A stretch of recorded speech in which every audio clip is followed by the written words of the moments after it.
stage, then you are live now. So just Oh, now I'm live. okay. All right, I'm hanging up. You got it. You're on. Okay, can you call the other people and let them know to? And so I hit her too, and she's on stage now. Um, Uh, I don't see her. You just have to bring her up. Dr. Dickerson, can you hear me? yes, ma'am, I can hear you. Ah, okay, so All we right, are great. live now. Okay. Yeah. Okay. You got it. Good You're live. evening. All right. Good evening. Thank you so much. This is On the Case with your host, Chinta Strausberg, and I have Dr. Renee Dickerson on.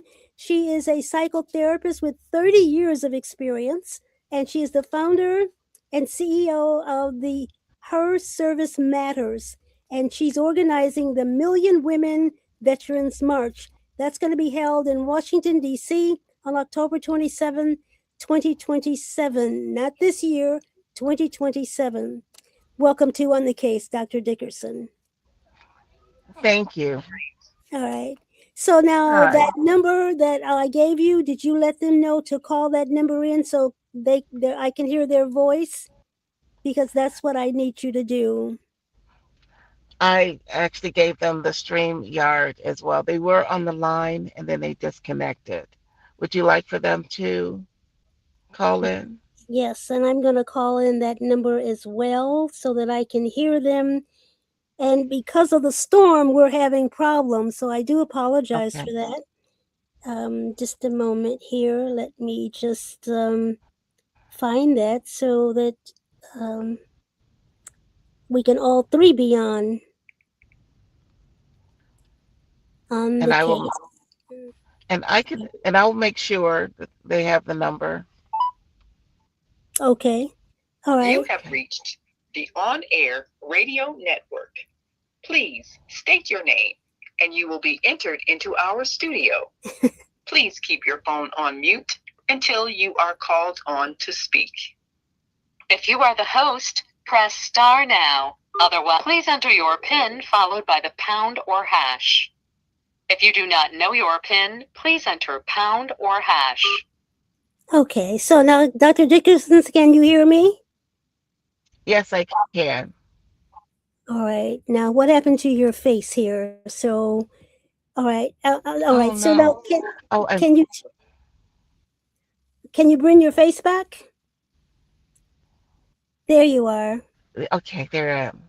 All Yes. right. So, can you tell us about this? First of all, you're a psychotherapist. Are you from Chicago? I am from Chicago. I grew up in Inglewood and South Shore, and I currently live in Washington Heights. I retired from the VA in 2023 and started my private practice, a non for profit, and in partnership with Rochelle Crump, the president and founder of the National Women Veterans United, and Dr. Pam Wilson, who is the president of the International Military Women of Color.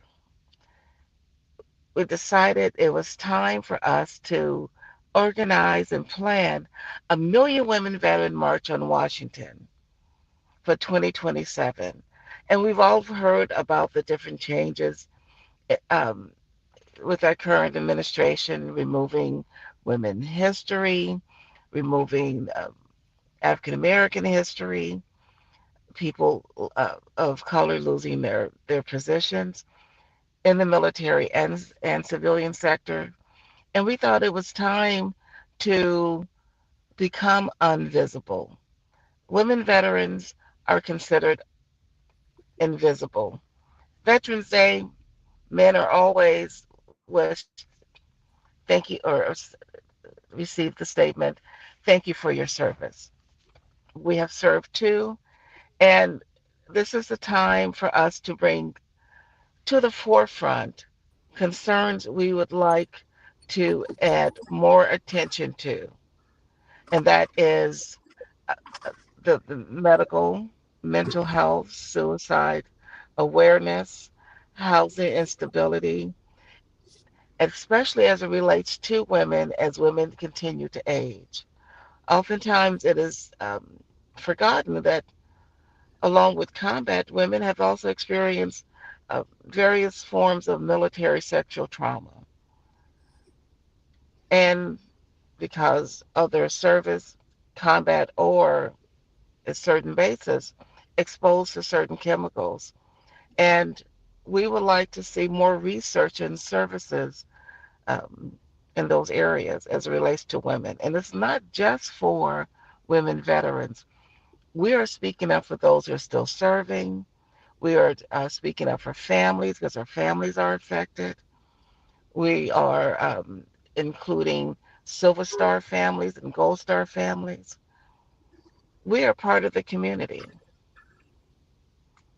Okay. Now, and your And I, second guest is mhm. Pamela Wilson. Can you hear me? I can. All right. Can you let's see now. There you are. So are you from Chicago too? I am. And what's your title?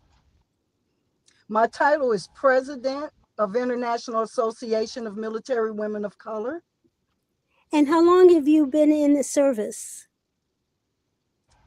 Are you talking about the military? Yes. Yes, ma'am. I served. I didn't hear that. I served proudly for 32 years. Wow, wow. Okay, and that was the Army? Yes, ma'am. That was the Army as a religious affairs specialist the whole time. I never heard of that title. So what do you do as a religious You specialist? know, that title used to be called a chaplain assistant. And what that is the chaplains that serve in the military, they are non-combatants. So they're on the battlefield without a weapon. They're in the pulpit without a weapon. They are wherever they are without a weapon. So it's our job not only to make sure that they're protected, especially if we're in a situation of war, but also to make sure that we provide that administrative and that other operational stuff that they need in order for them to be Mhm. effective as chaplains in the military. So are you actually on the battlefield praying with them or what? No, I am on the battlefield ensuring that they are protected because they are non-combatant and I am a combatant. So my job in that situation, if and when we have been on the battlefield, absolutely, would be to protect them as my number one mission for that moment because Okay. they don't have a weapon. They don't have a weapon. So I have the weapon. So I'm like their security. I'm just trying to visually understand that. So like in Vietnam, were you in Vietnam? I was in Iraq. I'm sorry? I was in Iraq, Oh, Iraq. Okay, in Baghdad, Iraq. so you were actually on the battlefield in Iraq. I was, And, yes. and but you didn't have any weapons.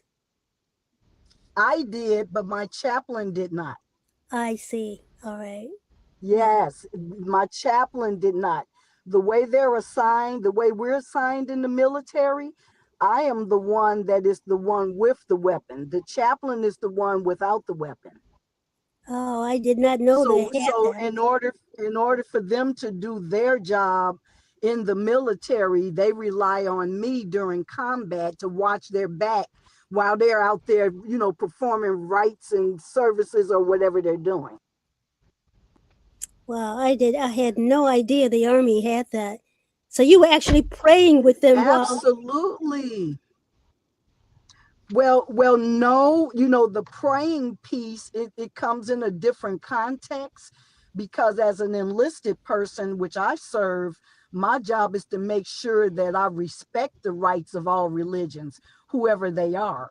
So it's to make sure that a Catholic soldier, for example, is able to get the right types of rights and benefits and services that a Catholic soldier needs versus a Jewish soldier who may only need to have a yarmulke or may only need to have a tablet.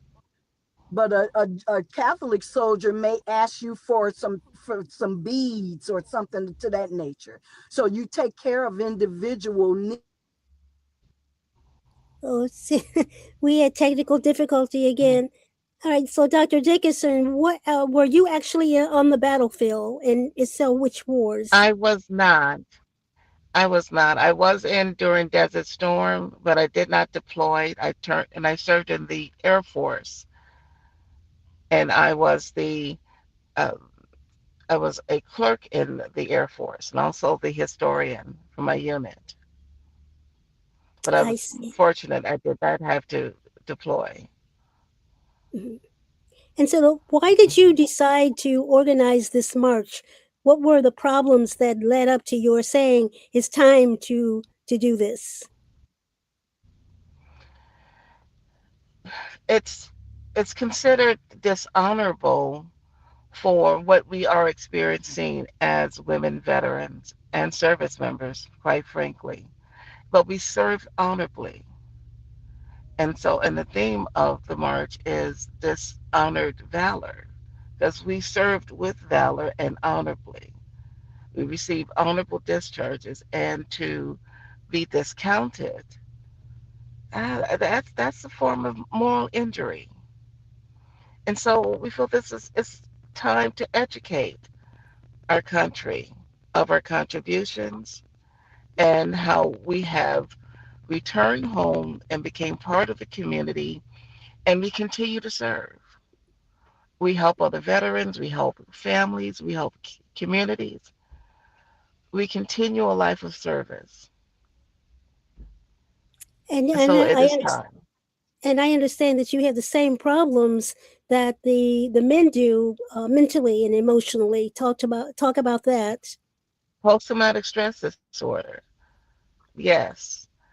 And to have experienced, uh, when we make a decision to join the military, there's an expectation. Okay, we could get hurt or we could be killed, but we still decided to join the military to serve.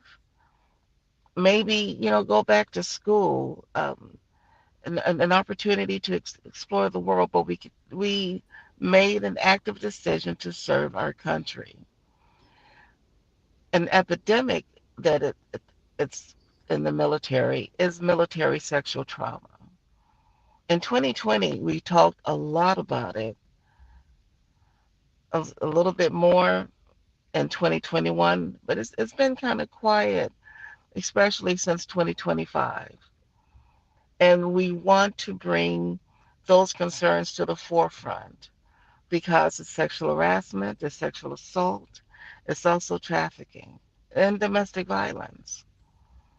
There is Wow, an anonymous survey, excuse me. that is that's pretty heavy just to take in. Sexual trauma in 2026. It's going on 2025. I thought that was in the past. No, it isn't in the past. Between one to four service members experience some form of military sexual trauma, and that is female. Males, it's between 1 to 7, 1 to 10. It depends. Now, more men experience sexual trauma in the military than women because you have more men. But for the smaller percentage of women, there's a very high occurrence. And so, yes, Are you women saying come that back men? home with post-traumatic stress. Sure, but Mhm. are you saying that men are also sexually attacked while Yes, in the ma'am. service? Yes. I mean, how do you deal with that? Well, I would have to say the Department of Veteran Affairs is well equipped in working with male and females as it relates to their experiences in the military, combat, sexual trauma, even racism. However, there's been many cuts uh, that the VA is experiencing, shortage of staff, meaning longer wait times for appointments for our service members and our veterans. And so this march is to bring to the forefront challenges that have existed um, for a very long time. Okay. All right. And Dr. Wilson, talk to me about your reaction to all of the sex in the military. I just thought that was a thing of the past. I had hoped it was a thing of the past, but apparently it's not. Well, actually, I don't think that it's any different anywhere else than, as compared to the military. I just think in the military, it's our responsibility to make sure we put a stop to it. And we must put a stop to it. So it makes it the number one priority, especially people that are serving in the military. And absolutely, as veterans, it's our number one priority to do whatever we can to make sure we can advocate for this to stop. Absolutely. So So have it's you? not alarming to me at all. It is persistent. It's just not any different. We just don't have solutions that are public. We have no solutions. And so that's why we're marching, so that So we can get to some type of resolution and get some outcomes to this problem. so have you ever been sexually harassed? Well, I would not come on a show like that and talk personally, but I'd be happy to talk statistically. Okay. Since she disappeared on that. So, Dr. Dickerson, have you ever been sexually harassed? Can you talk about that? Yes, morning, noon, night. It's part of the culture. And I served from 84 to 91. And we didn't have a terminology for that behavior until 1992 after the Desert Storm conflict. But from 92 to 93, um, I want to say in 93, we had some major, um, I want to say, steps to improve, to curtail sexual violence in the military and sexual harassment in the military because of uh, President Biden.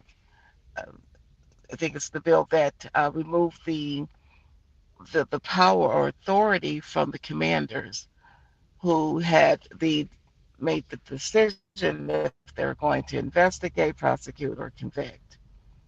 And just recently, there's been some talk about some changes in that, and so that is concerning because commanders are not attorneys and they're not judges, and for them to have had the decision about investigating sexual harassment or sexual assault in the military, uh, that was a major problem all these years. So in 2023, when that new bill was put in place, there was hope.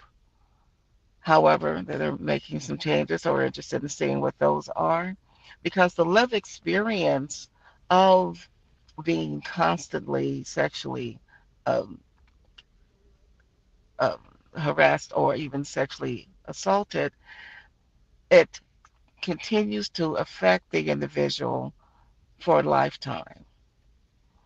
And not just the individual, but also their family. And yes, there is life after trauma, and I believe the VA has excellent programs to help people better understand how they've been affected by trauma. But when there's budget cuts and providers are laid off or programs have been discontinued, that's problematic. We have more veterans now. And you have more veteran women today, and more women are joining the military, and they have a right to. Now, under this president, he has, and he and Pete Hegseth have demoted a lot of African American seasoned military Yes. officers. How do you feel about that? And he doesn't like to stand It next to a black woman in the military. I can't believe he would say that, but it's offensive to him. and for those reasons, It is time for us to march, not just as African American veterans, but Caucasian, Hispanic, Asian. We have all raised our hand to serve and protect this country up to and including life. Women have died in combat. Women have died as a result of military sexual trauma. Women have died in service to this country. Our service matters. Sure, it matters. But then, so how many people are you expecting to come, and what is going to be your message to Trump when you get there? It's not just the Trump, because we could have the next president might not see women who have served in the military significant as well. Our message is for everyone. Our service matters. And when we come back to our community, we continue to serve. Okay. All right. And Mhm. so it's not just for African American female soldiers, is it? Have you reached out to That other is ethnic correct. groups? Okay, talk to Yes, me we about have that. across the nation. Mhm. We have uh, connected with various organizations. Of course, since I'm on my phone, I can't pull up my list, and we're still uh, in contact.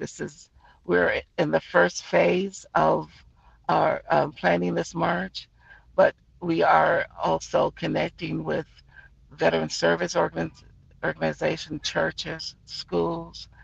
We actually want the VA to partner with us and be there on the ground with us to provide information and advocacy for uh, our veterans on the day of the march. All right. Now, Rochelle Crump, whom I know for many, many years, Mhm. is supposed to be on. I don't know what happened to her, but what is her role in this? Well, I do want to apologize for that. We've experienced power outages, and so we're using our phones, and so she's having difficulty connecting. And because of her legacy for 21 years, she has been boots on the ground in Chicago and in Illinois, and even helped people across the nation. We've asked her to be the lead for this march. Okay. Hmm. Hmm. That makes sense because she's helped my family many, many Oh, times because of and I wanted to ask you that about too. My cousin Milton Lealo the third, yes. 18-year-old kid from Inglewood on October 22nd, 1965. He spotted a live grenade, grabbed it, put it on his stomach, allowing it to explode, saving the lives of 4 men. And the only one who Yeah. survived right now, well, the only survivor is retired Captain Jimmy B. Stanford, who's in Oh. Texas. We talk a lot, but Mhm. the president and Hegseth have ordered the removal of Skipper's. That's what we call my cousin.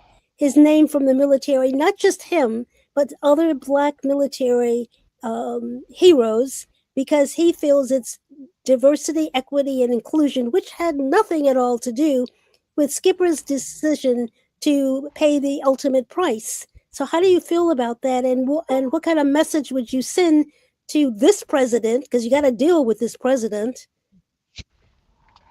Well, I've had the opportunity to work with a veteran that knew him personally. They attended high school, and so that's how I first learned about Milton Oliver's history and his ultimate sacrifice to this country.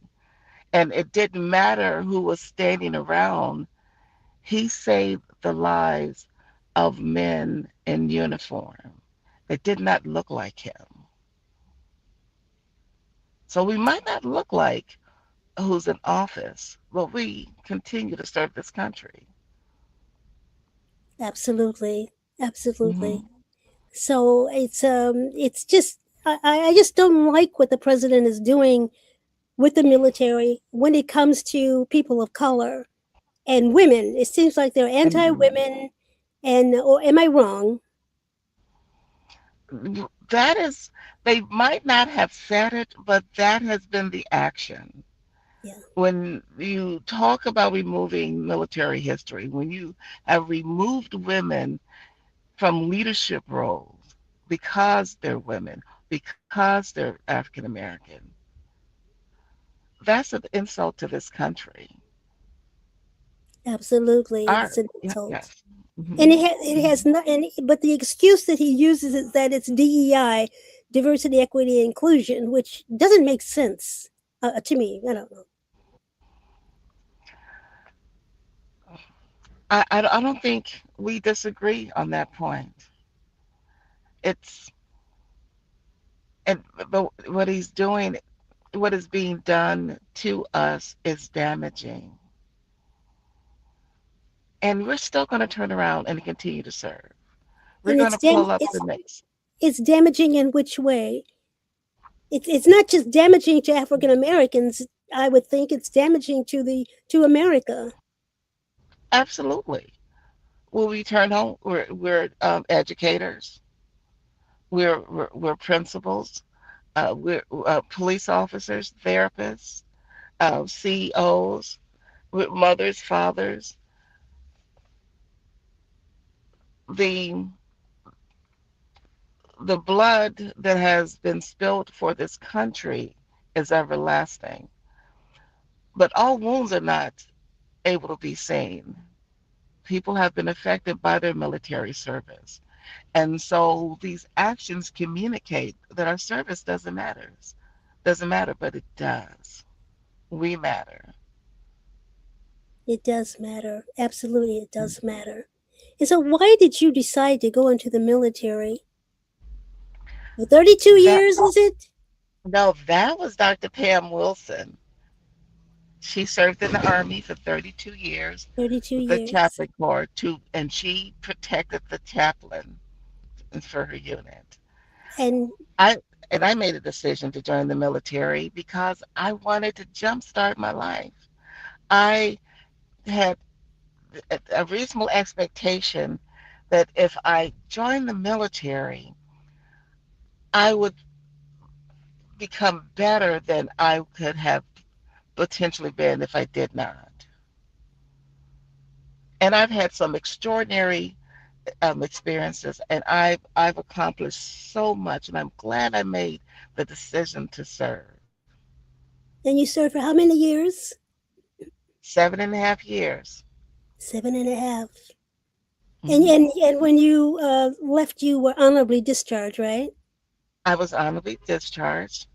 I actually received my master's in the military. I was able to go to school while I was in the military, and and eventually worked for DOD at Great Lakes Recruiting Station.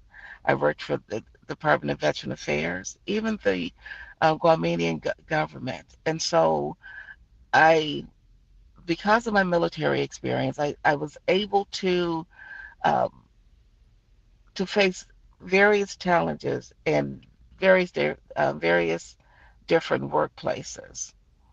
Um, Racism is not supposed to exist in the military because we are serving the country and we made up all sorts of people.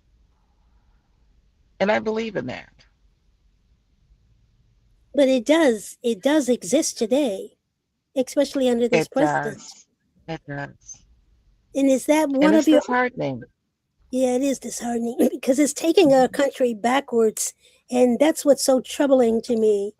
Um, because I am still Yes. learning about Black history, and the more I read, Yes.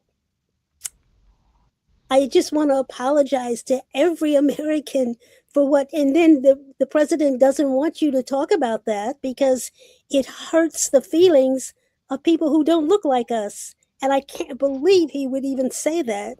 How do you feel about that? Uh, I was just recently given the assignment by Dr. Charles Smith. He is a, a world-renowned folklore African American heritage artist, and he's good friends with Mr. James Meredith in Jackson, Mississippi. And you cannot mention James Meredith, the civil rights activist. He's an icon. He was shot in the back in '66, and Dr. King said, I'm going to finish the march for you. And even after that, and that day, he continued to help Americans. Air Force veteran. Today, you cannot say his name in the schools, or the Why schools not? will lose funding in Jackson, Mississippi. You Is that cannot say Medgar Evers' name. Excuse me? is that because of something that Trump has ordered? Yes, yes. Ugh. That law was passed last June, June 2025. So how do you feel about that? It hurts my heart. Yeah. And and even Medgar Evers, we can't say his name, but we have a living legacy still alive, and he should be honored. Who is that? That is James Meredith. He was the first person, or African American, to attend classes at Old Miss. So it's okay to say his name. You So cannot say his name in the you schools, cannot say his. not in Mississippi, no, not in the state of Mississippi. So, so was that an order, direct order from President Trump or Hegseth or a state representative or congressman? Who did this? That was through the state of Mississippi.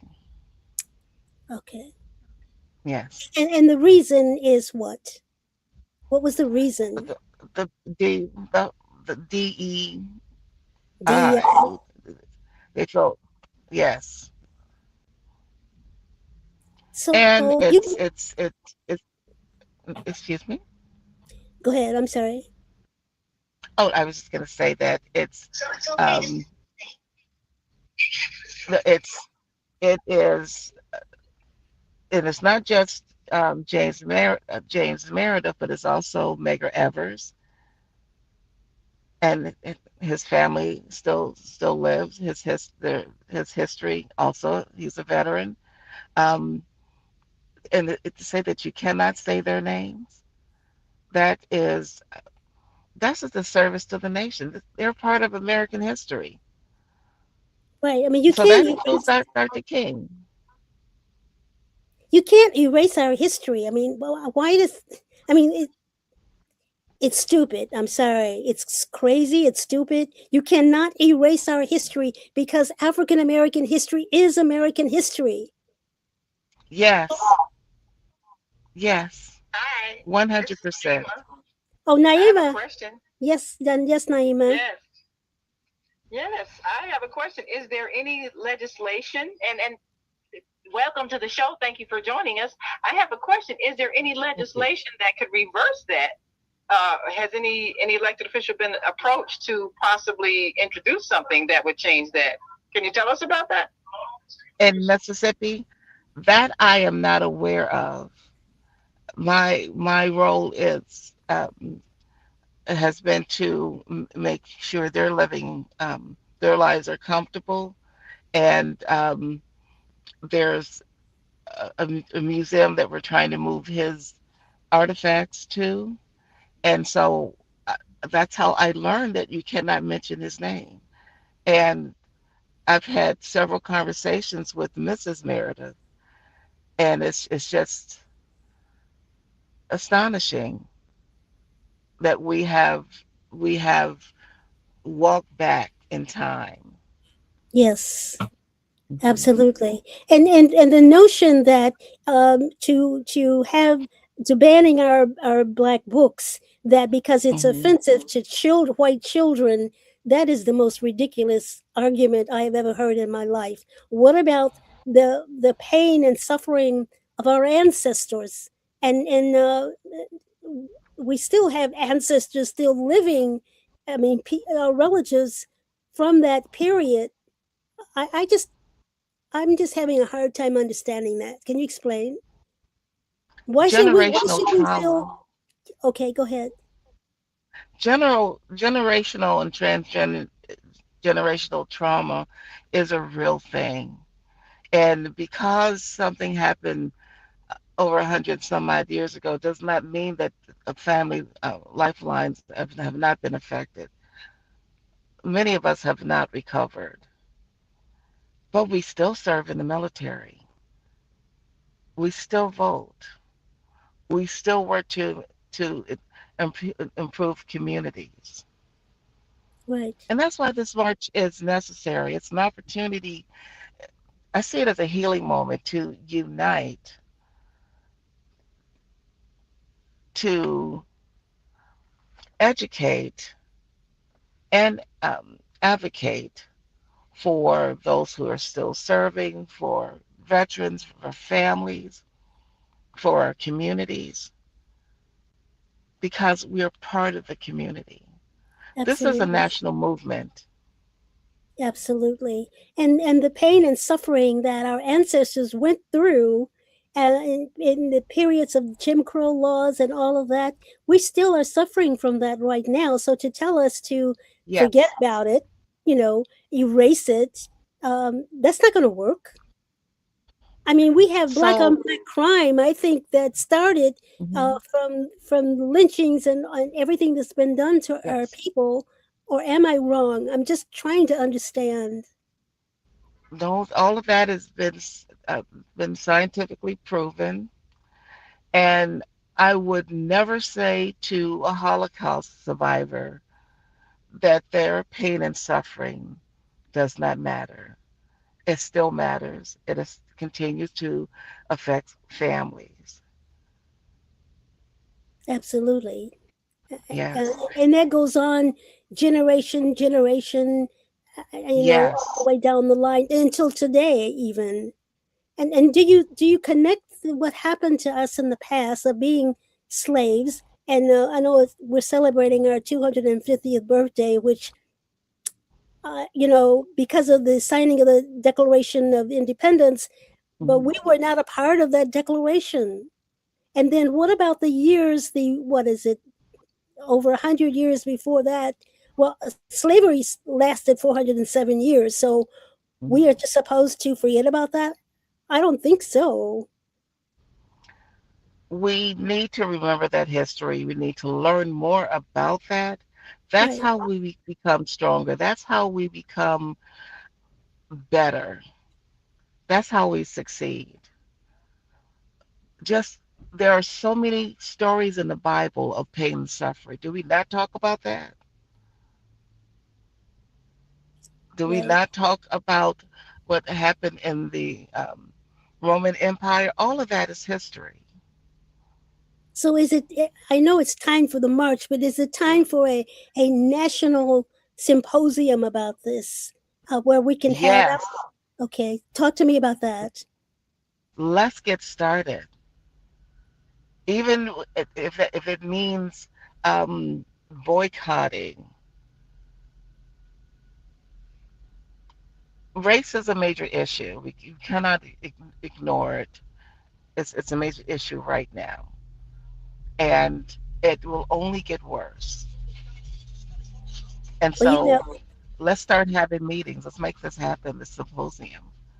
I agree with you. And there's been a study that I read just a couple of weeks ago where white racism is on the rise now. White supremacy. Yes. They are recruiting like crazy, and it's like a silent movement. Where's our movement to counter that? And you talk about healing. How can we heal racism, which to me is a disease? Or am I wrong? I'm just we didn't gr- I I did not grow up. I grew up in a home where African American history was never spoken. We knew nothing about that. We knew nothing about slavery in schools or in home. So I went to the continuing education course at University of Chicago, and when I took Black History course, it was like a cultural shock, and it shouldn't be mhm. that way. It should not be that way. And I agree. I um, I feel very fortunate. At age 8, I was able to participate in Fred Hampton's summer program at the YMCA in Inglewood Wow. on Halsted. I learned Swahili. I learned that I was young, gifted, and black. I learned uh, to recite the parts of the Constitution and song. I remember more about that experience than anything else at age 8, and it has continued to influence me. Mm. And we need to continue to educate ourselves, and our history needs to be taught in schools.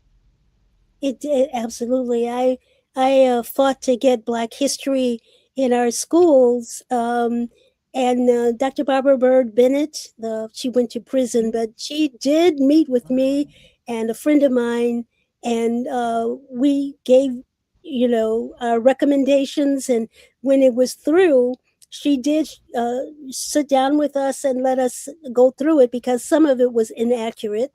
Um, Hmm. and they didn't have anything in there about my cousin Skipper, so that was put in. But then after she did that, the schools gave the principals the authority not to use it because they said the teachers were not trained in Black history. So Mm. but we have Holocaust history, our Jewish brothers. And it's history, and we should learn about that. We should learn About, about Black history. We and should learn Spanish about history. Native American Yes. history. because Yes. because it's like I used to be the media specialist for Reverend Jesse Jackson for 6.5 years, and he often talk about how America is like a quilt, and each Hmm. each piece represents a different ethnic group, and this president doesn't realize that. It's like my pastor, Father Michael Flager, said that he wants to make MAGA stands for making America white again. That's what he wants. It was never white again, and it was never great again. I mean, he can't fool me. You can't even have, you cannot have white history without Black history. Thank We you. breastfed their children. We are related. I've checked my Yes, my DNA. I have certain percentages. right. It's We all are because of the it's men. delusional. It's delusional. Absolutely Now, Miss delusional. Chinta, I need to apologize because I my battery is about to go out, and I don't want this call to drop. And and this is Can we talk until it dropped? Because we still have 7 minutes. So, That's fine. Okay, well and let's do it because this is so so interesting. you have some demands. What are the demands for the march? We are referring to them as policy priorities, and they are a priority. Improve medical as it relates to researching the effects of chemicals, how they affect women as they continue to age. Agent Orange, we know a lot about Agent Orange, how it affects prostate. But what Oh, about women, the chemicals that they have been exposed to, according to the PACT Act, and not just in the combat zone, but also in military bases across the country and some countries. Uh, Military sexual trauma. We want to remove the shame that survivors experience. We want that to switch to the other side and let the perpetrator, the military, needs to hold on to that shame. Because if anything can stop in the military, or let me put it this way: if if sexual trauma, even racism, can be stopped in any institution, it can be stopped in the military. There's a rule, a regulation, a policy for everything. And absolutely. so it should not exist. It interferes with getting the job done. And when it's heavy combat, No one knows color. And you have to People are trust trying to each other. survive. You have to trust each Yes, other too on the battlefield. And yes, has nothing to do with that. Okay, so it's just amazing. So is it time for a congressional hearing so that you can? yes. All right, so talk to me about that. What do you, you know? I work with Congressman Danny K. Davis and Congressman Jonathan Jackson. They're very active with the military. What kind of message do you have for them? A request. We need to bring to the forefront and have more conversations about suicidality of women who have served.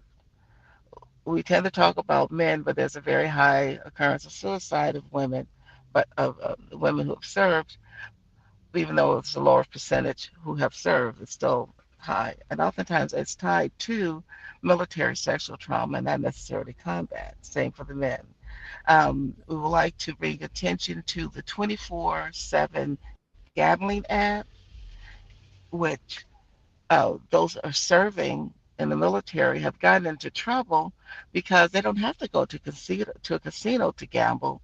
They can just gamble on their phone, tablets, or computers and lose everything. And we need more education and on the effects. Why are you gambling? This is 24/7. Why aren't you sleeping? I mean, that's simplistic, but people end up ruining their military careers.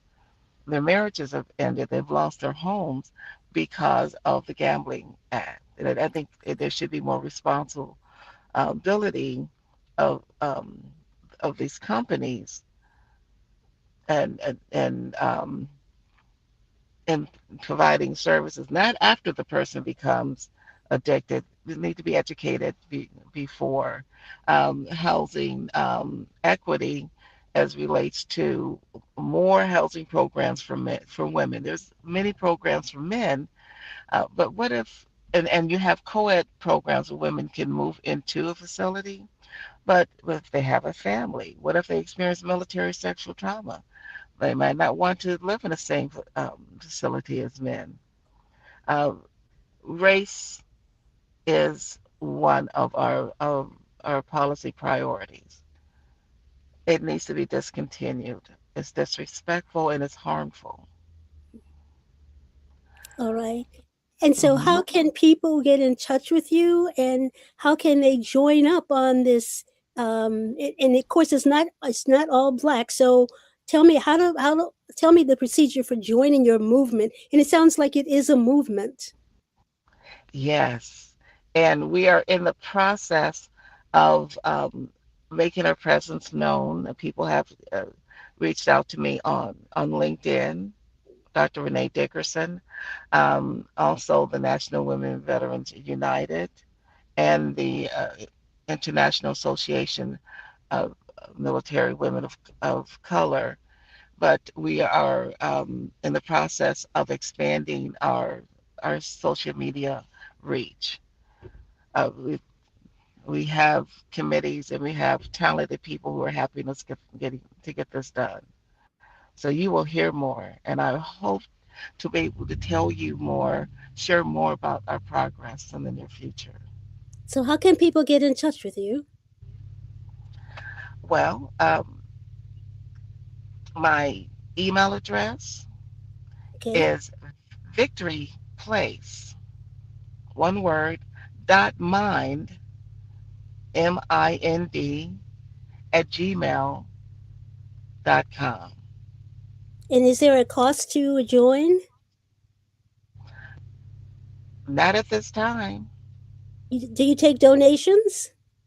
We do take donations. How We're how? setting up, well, we're setting up a website to do that. We're Okay. just making sure everything is done and orderly. Yes. Yes. Absolutely. And Dr. Wilson, you're back. Dr. Pamela A. Wilson. So, how does people get in touch with you? No, no, I can't hear you. All right. So, all right. Okay, so we're almost out of time anyway. So I'm so glad that Dr. Wilson, Pamela A. Wilson, was on, and I will call Dr. Rochelle Trump because I've known her for so many years, and get her comments too, and do a great story about the women. Dr. Wilson, can you hear me? No, she can't hear me, so sorry about that. All right. So thank you so much, Dr. Renee Dickerson, psychologist for 30 years. Thank you so much. Psychotherapist. Oh, Thank you. psychotherapist. What's the Great difference? show. Thank you, Naima. So what's the difference between a psychotherapist and a psychiatrist? Well, psychiatrist prescribes medication. Okay. The psychologist, clinical psychologist, uh, that is the level of education and training. And they're also certified by American Counseling Association. And but I haven't reached that. I'm a psychotherapist with a Okay. PhD from Well, I the know a lot of Institute for Clinical politicians. Social Work. I know a lot of politicians who need your services, I'll tell you. One is at 1600 Pennsylvania Avenue. All right. So, okay. So we're going to, it's time to end the show. And I'm grateful for your being on and to bring this And issue you can up hit front. the closing. You remember where that's at, right?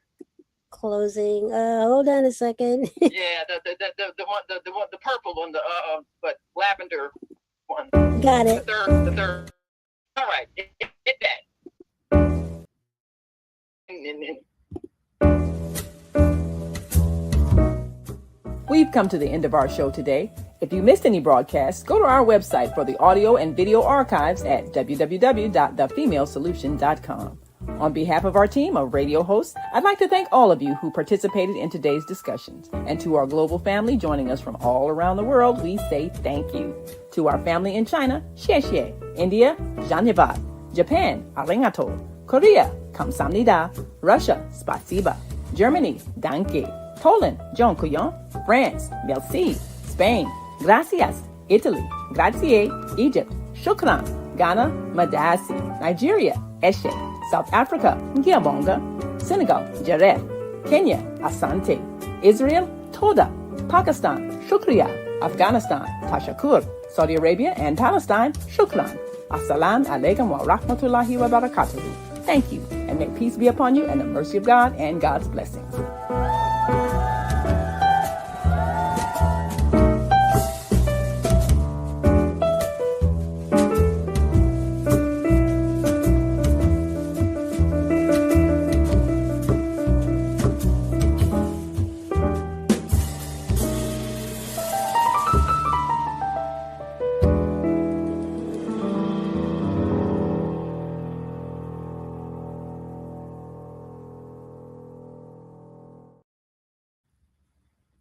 Naima? all right, now hit end stream. Yeah, now hit end stream. I did. That button. All right, it should say that's all and all that sort of thing. Did it say that?